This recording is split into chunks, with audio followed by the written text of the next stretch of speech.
में आपका स्वागत है। मैं हूं मानक गुप्ता। आज से देश भर में लॉकडाउन 4 शुरू हो गया है। कई राज्यों में शर्तों के साथ दुकानें खुल गई हैं, शर्तों के साथ दफ्तर खुल गए हैं। जिंदगी पटरी पर लौटाने की कोशिश जारी है। जान के साथ जहान भी फॉर्मूला लागू होता दिख रहा है, लेकिन लॉकडाउन के 55 दिन बाद भी कोरोना की रफ्तार पर कोई ब्रेक नहीं लगा है, बल्कि कोरोना संक्रमण की रफ्तार और तेज हो गई है। आज एक दिन में रिकॉर्ड 5000 से ज्यादा मामले सामने आए हैं। 24 घंटे में 5242 नए केस सामने आने से कोरोना पॉजिटिव लोगों का आंकड़ा अब 96,000 को क्रॉस कर गया, यानी 1 लाख अब ज्यादा दूर नहीं है। अगर यही रफ्तार रही तो कल देश में 1 लाख से भी ज्यादा लोग कोरोना संक्रमित होंगे। 25 मार्च से 14 अप्रैल यानी 21 दिनों के लॉकडाउन 1 में संक्रमण के करीब 10,000 मामले आए थे, आपको याद होगा। लॉकडाउन के दूसरे फेज में सरकार ने लोगों को कुछ छूट दी। लोगों के घरों से निकलते ही इसकी रफ्तार तेज हो गई। लॉकडाउन 2 के 18 दिन में 31,000 पहुंच गई यह संख्या। सरकार ने लॉकडाउन 3 में थोड़ी और रियायत दी तो मामले भी उसी रफ्तार से बढ़े। लॉकडाउन फेज 3 के 14 दिन में संक्रमण के 53,359 मामले सामने आए। देश में फिलहाल 56,316 एक्टिव केस हैं। कोरोना से अब तक 3,029 लोगों की मौत हो चुकी है, यानी खतरा अभी भी उतना ही है, बल्कि बढ़ रहा है। ऐसे में राष्ट्र की बात में आज का सवाल, कोरोना काल की सबसे बड़ी चुनौती क्या अब शुरू होगी? और अब नहीं संभले तो फिर कब संभलेंगे?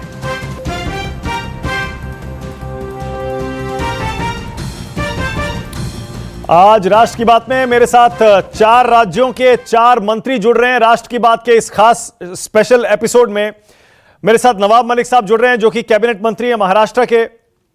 टीएस सिंहदेव जुड़ रहे हैं, हेल्थ मिनिस्टर हैं छत्तीसगढ़ के। डॉक्टर सतीश चंद्र द्विवेदी जुड़ रहे हैं, उत्तर प्रदेश के मंत्री हैं। और अनिल विज साहब जुड़ रहे हैं, जो कि हरियाणा के मंत्री हैं।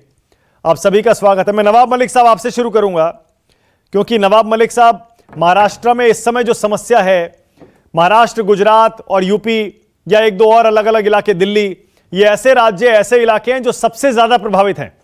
नवाब मलिक साहब, महाराष्ट्र की स्थिति आपके हिसाब से आज लॉकडाउन 4 शुरू होने पर कैसी कही जाएगी? क्या बेकाबू है, काबू में है, या अभी कहा नहीं जा सकता? देखिए, ऐसा है कि कुल मिला के महाराष्ट्र में जो आंकड़े लगभग 30,000 के पार कर गए हैं, और लगभग उसमें से 2/3 जो है मुंबई शहर।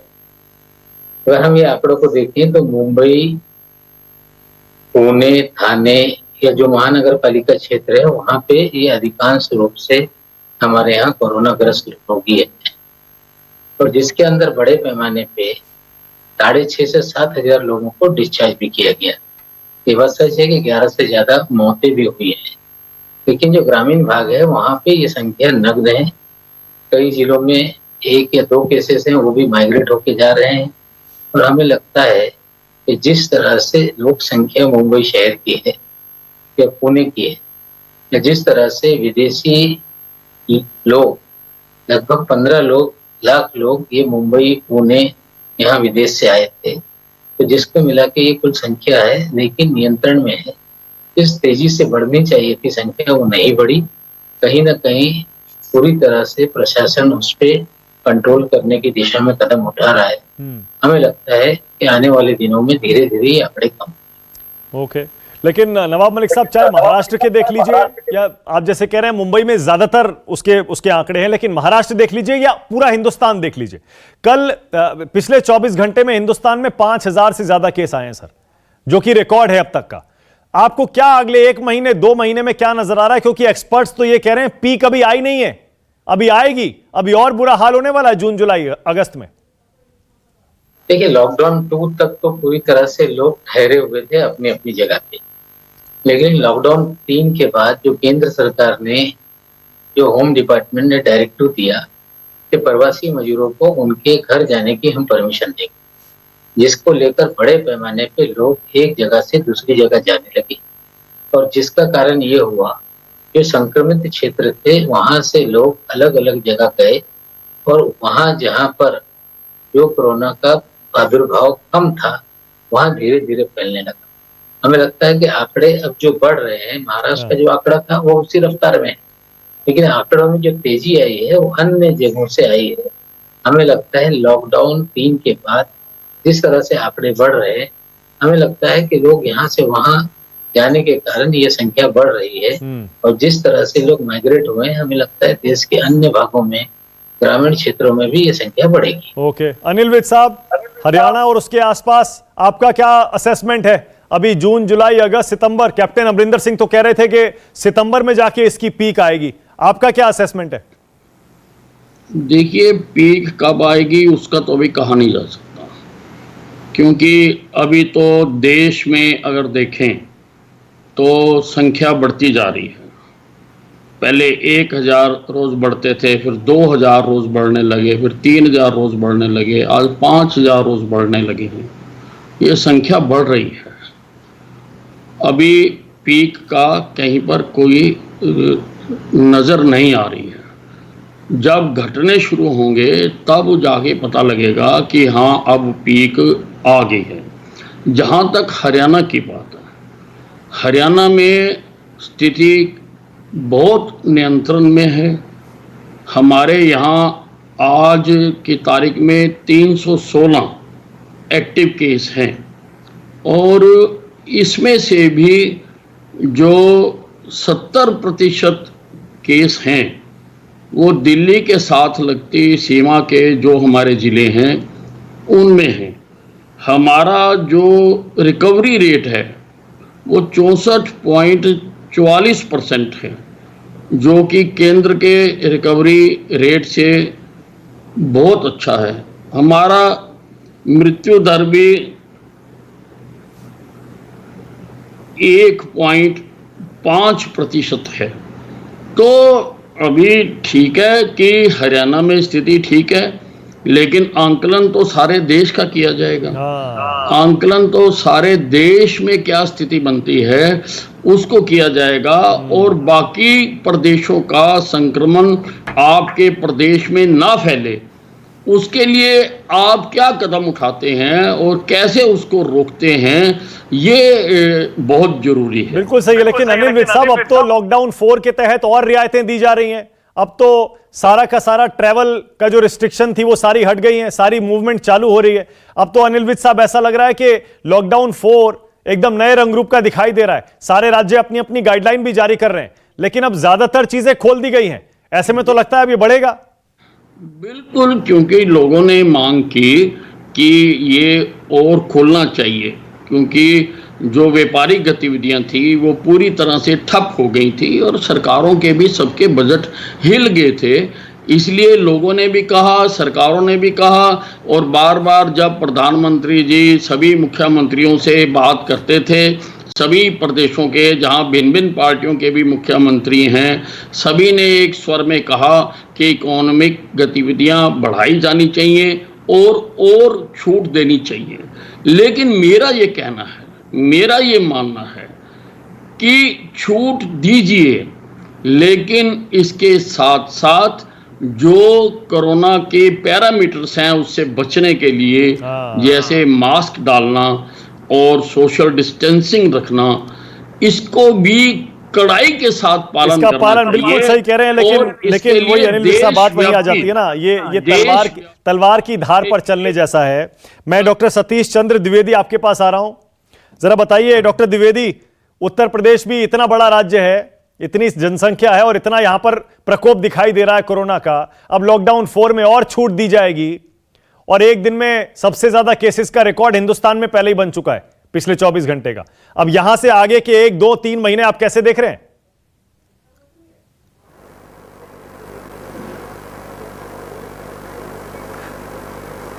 देखिए, उत्तर प्रदेश ने इस पूरे कोरोना संकट के दौरान बहुत ही बेहतर मैनेजमेंट का काम किया है। उत्तर प्रदेश की आबादी देश में सबसे ज्यादा थी। उत्तर प्रदेश के लोग देश के तमाम प्रदेशों में रह रहे थे, इसलिए उत्तर प्रदेश की समस्या भी जटिल थी।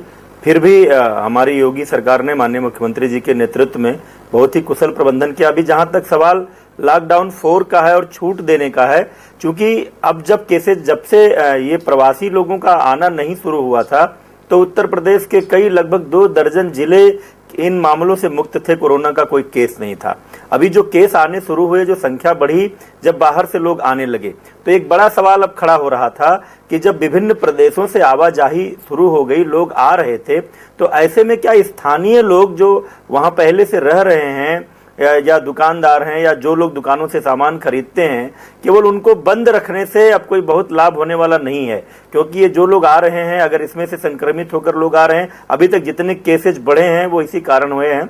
तो जैसा अभी अनिल जी कह रहे थे, मैं उनकी बात से सहमत हूं, व्यापारिक गतिविधियां भी शुरू करनी जरूरी है, और जो लोग घरों में हैं, जिनके पास संसाधन है, वो जरूरी सामान खरीदना चाहते हैं, वो भी नहीं खरीद पा रहे हैं। इसका मतलब डॉक्टर द्विवेदी, आपसे भी मेरा वही सवाल, इसका मतलब अभी आपको यहां से उत्तर प्रदेश के मंत्री के तौर पर दिखाई नहीं दे रहा है ना कि ये संकट कब खत्म होगा, इसकी पीक कब आएगी, कब ये गिरने शुरू होंगे केस, अभी तक कुछ दिखाई नहीं दे रहा है। इसका मतलब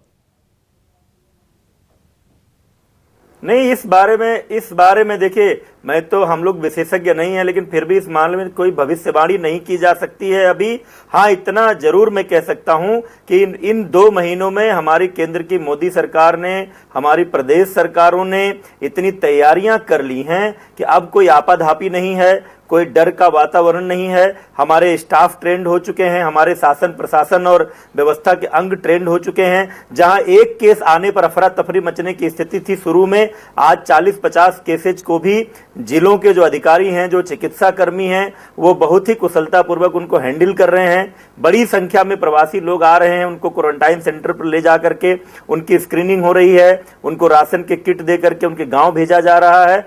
अब पूरी तरह से प्रबंधन के अंतर्गत ये चीजें हो रही हैं, और बहुत देर तक, कई महीनों तक पूरी गतिविधियों को रोक कर नहीं रखा जा सकता। इसलिए नियमों के दायरे में उनको खोलना ही पड़ेगा। ठीक है, टीएस सिंहदेव साहब, इसका मतलब ये मान लिया जाए अब सारी सरकारों ने, केंद्र सरकार ने राज्यों पर छोड़ा और राज्य सरकारें आम लोगों पर छोड़ रही हैं कि आपकी सुरक्षा आपके हाथ में है, क्योंकि इकोनॉमी को हम बंद करके और नहीं रख सकते। जी, आपको भी प्रणाम, सभी पैनलिस्ट को और सभी दर्शकों को प्रणाम। लोगों के ऊपर केवल छोड़ दिया जाए, ये तो जवाबदारी से पीछे हट जाना होगा, लेकिन लोगों को भी सहभागिता, उसके बिना इसमें हल भी नहीं है। सरकारें अगर ये कह दें कि नहीं हम कुछ नहीं कर सकते, अब तो जो भी लोगों को कहना है, फिर तो सरकार का दायित्व भी खत्म हो जाता। ऐसी बात नहीं है। मैं नहीं समझता कि कोई भी सरकार ऐसा कहेगी या कोई भी जनप्रतिनिधि ऐसा कहेगा, लेकिन बिना लोगों के सहयोग के इसमें अच्छे परिणाम या और अच्छे परिणाम ये नहीं आ सकेंगे, क्योंकि अंततः सरकार तो एक एक व्यक्ति को मास्क नहीं पहना पाएगी, सबके हाथ नहीं धुलवा पाएगी, सबको फिजिकल डिस्टेंसिंग नहीं रखवा पाएगी, एक सीमा तक रखवा पाएगी। हर घर में जाके क्या हम फिजिकल डिस्टेंसिंग रखवा पाएंगे? हर घर में जाके हाथ धोने का हम करा पाएंगे क्या? ये प्रैक्टिकल नहीं है, ये वास्तविक नहीं है, लेकिन ये संदेश हर घर में पहुंचे, ये जरूर सरकार का काम है। और आपका असेसमेंट क्या है डॉक्टर साहब? अगर लोग जो बढ़ रहे हैं, आपका असेसमेंट क्या है? पीक कब आएगी, कब थोड़ा सा कंट्रोल में आएगा मामला? इन लोगों का ये अब स्पष्ट कहना है कि हमको अब कोरोना के साथ जीना है। कोरोना हमारे बीच में रहेगा और आने वाले वर्षों तक हमारे बीच में रहेगा। जहां तक पीक का सवाल है, एक आकलन था कि अप्रैल के आखिरी में और मई के पहले सप्ताह में ये पीक आएगा, तो हमको बढ़ते हुए आंकड़े दिख रहे हैं। अगला आकलन है कि जून के आखिरी में, जुलाई के शुरुआत में फिर एक स्पाइक आएगा। वो स्पाइक अनुमानित है, एक हफ्ते आगे पीछे हो उसको कोई नहीं कह पाएगा। नवंबर दिसंबर में फिर स्पाइक आएगा। ये स्पाइक कितना बड़ा होगा ये कोई नहीं कह सकता, लेकिन स्पाइक आएगा। और तब तक ये उम्मीद करनी चाहिए कि बहुत अच्छा होगा कि 6 महीने में कोई वैक्सीन आ जाए, लेकिन विशेषज्ञ कह रहे हैं कि 12 से 18 महीने लग सकते हैं। 4 महीने बीत चुके, 5 महीने बीत चुके, तो साल भर के अंदर 8-9 महीने से साल भर के अंदर वैक्सीन भी आ जानी चाहिए। आशावादी हम हो तो 6 महीने में आ जाए। मतलब फिलहाल नहीं, बिल्कुल सही है, बिल्कुल सही है सर, बिल्कुल सही है, लेकिन आपने बिल्कुल खरी खरी बात कही है और आम लोगों तक भी ये खरी खरी बात पहुंचनी चाहिए कि अब वैक्सीन के लिए दुआ करें कि हमारे वैज्ञानिक, हमारे डॉक्टर वैक्सीन बना ले, कोई इलाज ढूंढ ले। लेकिन तब तक आप, जाहिर है आप सरकार में, आप स्वास्थ्य मंत्री हैं, आप तो यही कहेंगे कि हम अपनी जिम्मेदारी से पीछे नहीं हट सकते। लेकिन सर मुझे तो ऐसा लगता है अब बिल्कुल, जबकि लॉकडाउन काफी हद तक खोल दिया गया है और वो सही भी है फैसला, क्योंकि कब तक इकोनॉमी बंद रखेंगे, कब तक लोगों को घर में बंद रखेंगे, क्या ये मैसेज बिल्कुल क्लियर अब कुछ हद तक लोगों तक नहीं पहुंच जाना चाहिए कि आपकी सुरक्षा आपके हाथ में है? निसंदेह उसके बिना हल भी नहीं है। और दिनचर्या चालू करना नई रियलिटी में, बार बार ये बात आ रही है कि कोरोना के संक्रमण के पहले की दुनिया अलग थी, कोरोना के संक्रमण के बाद की दुनिया पूरी अलग है। पूरे विश्व में हमारी जो दिनचर्या है वो अलग होगी ही। अगर हम नहीं अलग से रह पाएंगे तो संक्रमण ठीक है। और आपका असेसमेंट क्या है सर? जैसे आपने अभी 2-4 बातें तो बताई, आपका असेसमेंट क्या है? क्योंकि जाहिर आप स्वास्थ्य मंत्री हैं और आपसे बेहतर कौन बता पाएगा इस पैनल में कि हिंदुस्तान में जैसे कुछ लोग कहते हैं कि हर एक को होना है, पूरी आबादी को कोरोना होना ही है, क्योंकि 1.5 साल वैक्सीन आने में लगेगा, इलाज अभी है नहीं, तो उसके लिए तैयार रहिए। इसमें जो एक्सपर्ट्स आए हैं अभी तक और एक्सपर्ट्स ने जो अपनी राय रखी है, सर्वाधिक फैलाव का जो मैंने पढ़ा है वो 20% से 60% देश की आबादी, भारत की आबादी को ये कोरोना पहुंच सकता है। 20% से 60%, यानी 25 करोड़ से 80 करोड़ लोगों तक कोरोना पहुंच सकता है।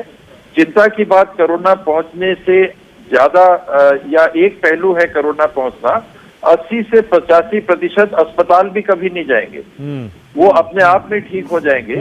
और उस दरमियान ही जो संक्रमण फैलेगा वो 20 से 60% आबादी को फैल सकता है। हाँ, इसका तो मतलब नवाब मलिक साहब, बड़ी चिंता नवाब मलिक साहब, इसका मतलब क्या हम देख पा रहे हैं सरकारों के तौर पर, समाज के तौर पर, पूरे सिस्टम के तौर पर कि आगे कैसी समस्या आने वाली है? इकोनॉमी भी खड़ी करनी है लेकिन साथ साथ मरीज भी आते रहेंगे, क्या हम तैयार हैं उसके लिए? देखिए, मैं आपको बता दूं, अभी बोलना बहुत जल्दी होगा। जो हमने अनुभव किया है, हमने लोगों से जानकारी ली कि जनवरी के दूसरे-तीसरे सप्ताह से इस तरह के लक्षण के कई लोग थे जिन्हें गले में खराश, खांसी, बुखार, सर्दी, इस तरह से बड़ी एक आबादी इस तरह की परेशानी में थी जो 10-12 दिन, 15 दिन तक परेशान रही, मुंबई हो या महाराष्ट्र के कई इलाकों में। लेकिन वो कोरोना ही था, अभी वो कहना उचित नहीं होगा। लेकिन ये बात सच है कि आज जिस तरह से आंकड़े बढ़ रहे हैं, कहीं ना कहीं सरकारों को देखना पड़ेगा कि हम ऐसे ही लोगों को छोड़ दें कि आएगा और चला जाएगा। इसमें ठीक है, जो स्वस्थ हैं उनको बाधित होने के बाद वो ठीक हो जा रहे हैं, लेकिन जो कहीं ना कहीं डायबिटिक हैं, हार्ट के मरीज हैं, किडनी के मरीज हैं, या जो हमारे सीनियर सिटीजन्स हैं, उनको कहीं ना कहीं इससे बहुत बड़ा खतरा लाग, इसको नाकर नहीं जा सकता। तो सरकारों की जिम्मेदारी, आज हमारे महाराष्ट्र में हमने कोई खोला नहीं, हमने जो ग्रीन जोन है, जहाँ जो परमिशन दी थी तो लॉकडाउन 2 में था, 3 में था, वही है। ये नहीं कि लॉकडाउन 4 है और हम आपाधापी में इकोनॉमी खड़ी करने के लिए कुछ भी करते हैं। जो हमारा मुंबई, पुणे या जो बड़े शहर हैं, वहाँ पे जो परिस्थिति हमने लॉकडाउन 1 में रखी थी वही लॉकडाउन 4 में रखी है, कोई भी हमने अलाउ नहीं किया। ग्रीन जोन में जो चीजें अलाउ है वो सारी चीजें अलाउ की गई है। इंडस्ट्री, जहाँ तक सवाल है, 50,000 इंडस्ट्री हमारी चल रही है, वो भी कम क्षमता में, 5 लाख लोग उसमें काम कर रहे हैं। सोशल डिस्टेंसिंग और प्रिवेंटिव मेजर्स लेके वो सारी इंडस्ट्री चल रही है। जहाँ तक सवाल है, सरकारी जो बड़े बड़े ठेके चल रहे हैं, चाहे रोड बनाने का हो, ब्रिजेस का हो, मेट्रो का हो या महानगर पालिका के काम हो, उसे भी सोशल डिस्टेंसिंग मेंटेन करके पहले दिन से वो चीजें बंद नहीं थी और कहीं ना कहीं उससे कोई प्रादुर्भाव बढ़ा या लोग इन्फेक्टेड हुए, ऐसे कोई भी केस सामने नहीं आए। कहीं ना कहीं प्रिवेंटिव मेजर्स लेके हमारी सरकार काम कर रही है। लेकिन अगर ये आएगा और चला जाएगा, इस तरह का एटीट्यूड रख के हम लोगों ने कोई ना निर्णय लिया है, ना निर्णय लेंगे।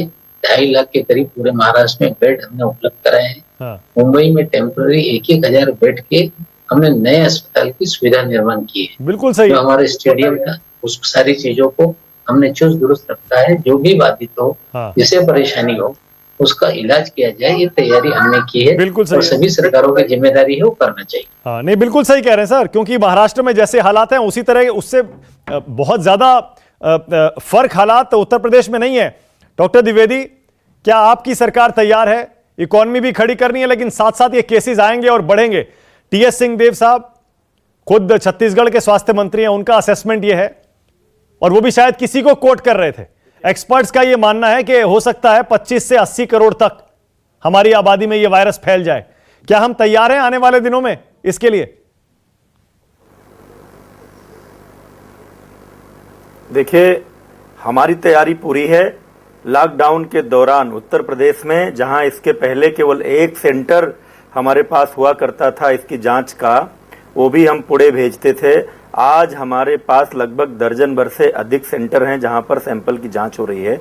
हमने हर जिले में वेंटिलेटर्स की अच्छी संख्या उपलब्ध करा दी है। हमने L1, L2, L3 लेवल के कोविड के पर्याप्त हॉस्पिटल बना लिए हैं। हमने जो इतनी बड़ी संख्या में, लाखों की संख्या में, जो जिस समय आवाजाही मना था उस समय भी महाराष्ट्र की सरकार नहीं रोक पाई, और वहां से लोग, जब परमिशन नहीं दी गई थी तब भी लोग वहां से आ करके हम लोगों के प्रदेशों में आना शुरू किए थे। फिर भी बड़ी संख्या में आने वाले लोगों को सोशल डिस्टेंसिंग का पालन कराते हुए उनके घर तक पहुंचाना शुरू किया, उनको राशन किट उपलब्ध कराना शुरू किया। राशन वितरण, मनरेगा के तहत काम, और ऐसे हमने तो ठीक है। डॉक्टर द्विवेदी, मैं ये पूछ रहा हूं, नहीं डॉक्टर द्विवेदी, एक सेकंड, जो संक्रमित लोग थे उनका मैं ये संक्रमित लोगों का इलाज करना। टीएस सिंहदेव साहब की बात आपने सुनी होगी। उत्तर प्रदेश में जो अरे सुनिए तो सही सर, वो ठीक है, आपने तैयारी कर ली, लेकिन क्या वो काफी है? मैं ये पूछ रहा हूं।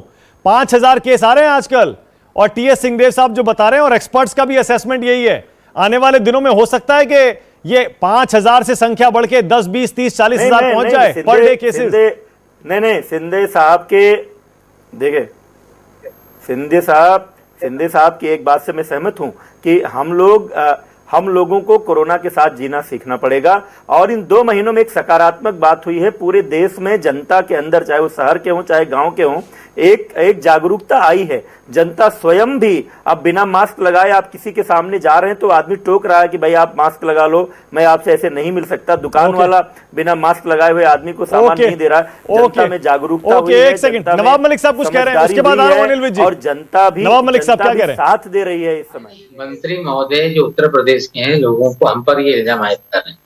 मैं आपको बता दूं मानक जी कि सबसे पहले लॉकडाउन 1 में जब पूरी तरह से आवाजाही पे रोक लगी थी, तब दिल्ली से मजदूरों को ले जाने का ऐलान योगी सरकार ने कर दिया। अब केंद्र ने जब ऐलान कर दिया तीसरी लॉकडाउन में कि मजदूरों को जाने की परमिशन दी जाएगी, तब हमने परमिशन मांगने की शुरुआत की। तब उत्तर प्रदेश से परमिशन देने में जिस तरह से देरी होने लगी, बेचैनी बढ़ने लगी। ट्रेनें, अगर हमें हमारे राज्य से 50 से 60 लाख लोगों को अन्य राज्य में भेजना है, जिस गति से ट्रेन उपलब्ध हो रही है, 1 साल तक मजदूर अपने घर तक नहीं जा सकता। कहीं ना कहीं वो पैदल चलने लगा। जब पैदल चल रहा है तो बस में भर के बॉर्डर तक छोड़ने के सिवा और हमारे पास कोई उपाय नहीं था। लेकिन लॉकडाउन 3 तक हमने कभी भी किसी को हिलने नहीं दिया। ये सच्चाई है। MHA के गाइडलाइन आने के बाद ये परिस्थितियां बदली। देखिए, पहली बार भी जो असुविधा हुई वो दिल्ली की केजरीवाल सरकार की मिसमैनेजमेंट के कारण हुई, जो नोएडा में दिल्ली के बॉर्डर पर संख्या जमा हो गई। और बाद में हमारे मुख्यमंत्री जी लगातार कहते रहे महाराष्ट्र और पंजाब की सरकारों से कि आप हमको सूची उपलब्ध कराइए, वहां कौन लोग हैं, कितने लोग आना चाहते हैं, हम उनके हिसाब से ट्रेनों की व्यवस्था करने को तैयार हैं। आज भी देखिए, वहां से ट्रेनों में लोग बैठ रहे हैं तो पता चल रहा है कि गोरखपुर में गाजियाबाद के पैसेंजर आ जा रहे हैं, क्योंकि व्यवस्थित तरीकों से स्टेशनों पर वहां महाराष्ट्र में जिलेवार नहीं बैठाया जा रहा है। दिल्ली में जिलेवार नहीं बैठाया जा रहा है। तो ऑलराइट, एक सेकंड, अनिल विज जी के पास जा रहा हूं मैं। हम दूसरे मुद्दे में चले जाएंगे। हालांकि मैं ये नहीं कह रहा हूं वो मुद्दा अहम नहीं है, वो भी बहुत अहम है, उस पर भी, उसका भी बहुत असर पड़ता है। अनिल विज जी, अब क्या करें सर? मैं वाकई अब जब एक समय के बाद इस तरह की चर्चा में सवाल खत्म हो जाते हैं, जब खुद हमें ये एक तरह से ये मानना पड़े एक्सपर्ट्स की राय के हिसाब से कि अब हमारे पास कोई इलाज है नहीं, कोई वैक्सीन है नहीं, इकोनॉमी को हमें खड़ा करना है, क्योंकि गरीब आदमी भूखा मर जाएगा नहीं तो। लोगों को घरों में इंडेफिनिटली बंद हम कर नहीं सकते। हमारे केसेस दिन ब दिन बढ़ते जा रहे हैं। जाहिर है बहुत मुश्किल परिस्थिति है ये। अनिल विज जी, क्या ये सरकारों के तौर पर अब हमने भी मान लिया है कि हमने एक तरह से हाथ खड़े कर दिए हैं कि हमने जो तैयारी कर ली है, अब आगे जो होगा देखा जाएगा? नहीं, हाथ खड़े करने का तो मतलब नहीं है। जो भी परिस्थितियां हैं उसमें पूरी तरह से सारा राष्ट्र लड़ने के लिए तैयार है। और हमारे प्रधानमंत्री जी हमेशा हमें इसी बात का लिए कहते हैं, सारे देश को कहते हैं कि हम टूटेंगे नहीं, बिखरेंगे नहीं, और जैसे भी हालात होंगे हम लड़ेंगे। और जीतेंगे हम, ये दावे के साथ कह सकते हैं। ये ठीक है कि हम पहले से इस प्रकार से तैयार नहीं थे, हमें बहुत सारी तैयारियां एकदम जब कोरोना हमारे सिर पर आ गया तब हमें करनी पड़ी, और मैं इसके लिए बहुत हद तक WHO को भी दोषी मानता हूँ। WHO को जब चाइना के वुहान में कोरोना फैल गया था तो सारे विश्व को आगाह करना चाहिए था कि क्या क्या इंतजाम हमें कर लेने चाहिए। चाइना में जनवरी में फैला और हिंदुस्तान में लगभग मार्च के पहले सप्ताह में आया हमारे पास कोरोना। तो अगर हमें बताया जाता, हम पीपी किट्स पहले बनाते, हम N95। बिल्कुल सही कह रहे हैं सर आप, इसमें WHO का रोल तो वाकई संदिग्ध शुरू से ही रहा है, बिल्कुल सही कह रहे हैं आप। लेकिन अब हिंदुस्तान को एक देश के तौर पर, एक समाज के तौर पर इस बीमारी से कैसे निपटना है, इसी की चर्चा हो रही है। छोटा सा ब्रेक ले रहा हूं मैं, फौरन लौट रहे और न्यूज 24 पर इस वक्त की बड़ी खबर आपको बता दें, और खबर यह है कि प्रियंका गांधी ने यूपी सरकार को जवाब भेज दिया। आप जानते हैं प्रियंका गांधी और यूपी सरकार के बीच लगातार विवाद चल रहा था। योगी सरकार ने कहा था कांग्रेस अपनी बसें चला सकती है, बसों के ड्राइवरों और कंडक्टरों के नाम मांगे गए थे, पूरी सूची मांगी गई थी। अब प्रियंका गांधी ने कहा है कि कल से अब आप बसें शुरू करवाइए, क्योंकि हमने ईमेल से पूरी सूची और पूरी जानकारी आपको भेज दी है। छोटा सा ब्रेक ले रहे हैं, खबरें जारी है।